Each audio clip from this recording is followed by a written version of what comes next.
Alright, and here is the final deluxe of EARTHRISE Wave 1. We saw a lot of cool stuff at Toy Fair this past weekend. A lot of stuff I'm looking forward to. Scorponok, fantastic double headmaster. More in scale with Fort Max, can't wait to have him. Skylynx looks great. Snapdragon, my boy, is looking really, really good. Like I said, 8-Face is cool, but Snapdragon was one I loved as a kid, and I'm super excited to see him get such a nice new figure here in EARTHRISE. The Quintessons, the Alicons, RC was but yeah, a lot of cool new stuff coming soon from EARTHRISE, and I'm here for it. Like I said, and finally getting into some characters we hadn't already gotten in Siege. Scorponok, like I said, Scorponok is fantastic looking, and a double dealer, looking good, a little blocky, but still cool. So we'll see how it goes. Now, like I said, I think on my personal wish list, because I've got Unicron coming, I would really love to see new Omnibots. They got Snapdragon. I got Skullcruncher in a couple waves ago. They're giving us the Piranacons. So I'm a pretty happy camper over here. If they could just give us the new Omnibots, and I would be super stoked, because it's about the only figures that I would really like to see updates of that we haven't already gotten updates of in recent lines. Granted, obviously Optimus Prime we'll get one every line. I would like a newer Bumblebee to match Cliffjumper, but hey. So here's Hoist, good little green, and or if they did him as Hauler, that neon green deco, I'd totally be down for that. Neon yellow. But here's Hoist. He's green, he's orange, he's got a little white stripe. He does have a little bit of like the smoochy, dirty, greebly stuff here on his hood, and unfortunately it looks like that's made. Yeah, it is. It's the whole hood piece is transparent. This transparent blue plastic. So if you can't really use any alcohol or anything to rub that app away, or you'll start rubbing the green away, and it's not really printed on there in a way that you could conceivably really get it off without damaging the green. You'd probably have to soak the whole thing and then repaint the green and match it if you wanted that to get off of there. It doesn't look too bad, but it is there. But yeah, I like him. He's squat, he's square, got a lot of good orange on him, so that definitely raises my opinion of him in my book. But he's a fun little truck, nice and squat. He does have, like I said, you can open these up, and this thing can come on a little opening hinge. You can bring it down, you snap it all the way down in here.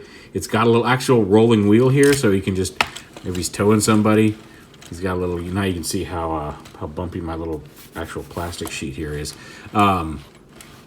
Little wheel for rolling and towing, and you can connect this to any of the Battle Masters that are coming out with the shields, any of the small bases, or any of the large bases now, like Omega Supreme and the ramps and such.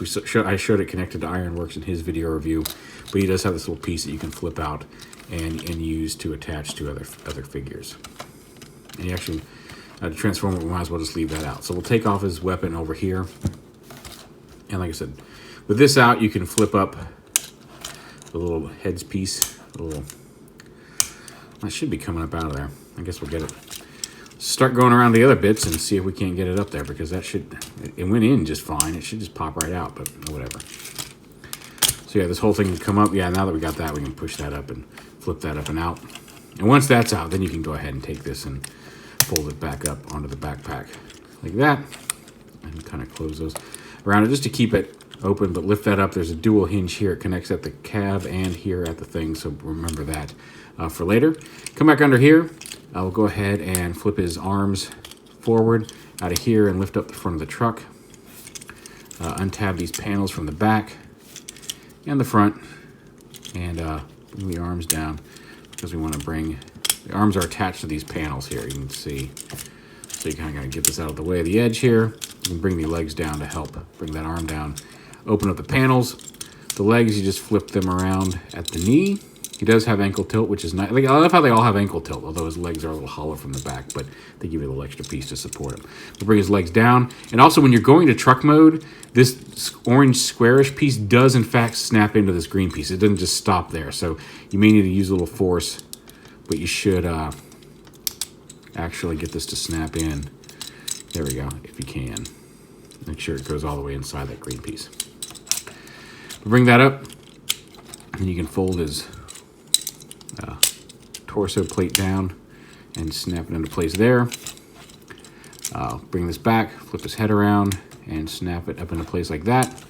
Bring the arms down to the side. They do sit at a little bit of an angle there, and then rotate the arms down on that, and then this piece comes down, and again, that dual hinge, so you want to raise it up on that dual hinge so this tab goes into the slot here on the back of the backpack. Make sure his headpiece flips up.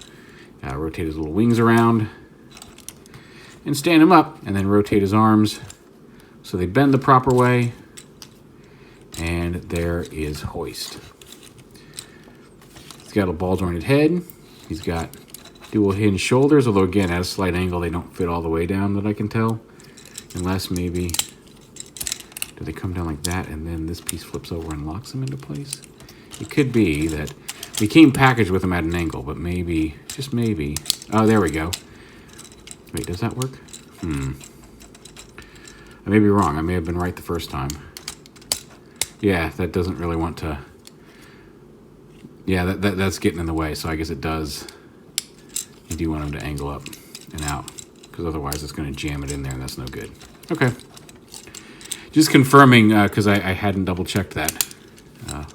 That suspicion does kind of just sit there at an angle. That's fine. Because it still moves his arms, and the arms themselves are independent of that, so you can get them to sit a little bit more straight down to his side if you wish. The ball-jointed head, dual hinge shoulders, although one hinge is on the panel piece and the other hinge is there. Bicep swivel.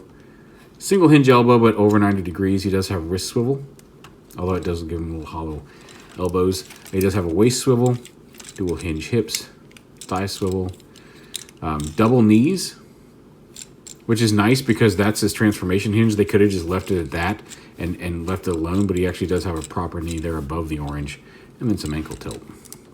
He can hold his weapon, although it's not quite comically large, but it is a little bigger than something like Grapple's, which looks a little bit more natural coming out of his arm.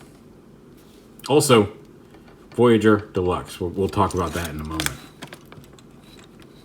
But yeah, quick turnaround. Got a nice looking backpack. Got a couple pegs back here, or peg holes back here you can use with some of the new Battle Masters or previous Battle Masters, not weaponizers and bases. I don't know if they're calling them. I feel like they are motivators. Is that what they're calling them? There's a name for the bases, just like the weaponizers and all that stuff. But nice little hoist. So first off, before we get to the whole group, here he is with all of his fellow Deluxe figures from this wave.